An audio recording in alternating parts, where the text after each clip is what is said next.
তো তোমরা সকলেই আগের পার্টে দেখেছো যে আমি হলুদ মেখে স্নান করলাম, দেন চলে এসেছি বাইরে শাড়ি পরে।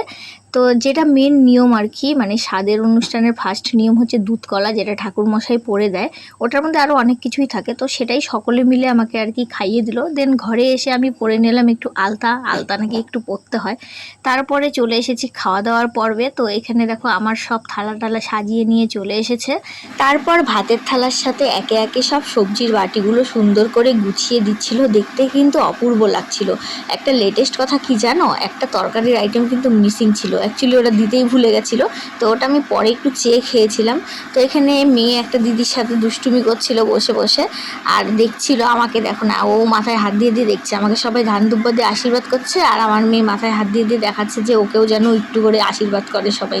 মানে ও এইসব রিচুয়ালসগুলো দেখতে খুব ভালোই বাসে। নেক্সট পার্ট দেখার জন্য আমার সাথেই দেখো, খুব শীঘ্রই নেক্সট পার্ট আসবে।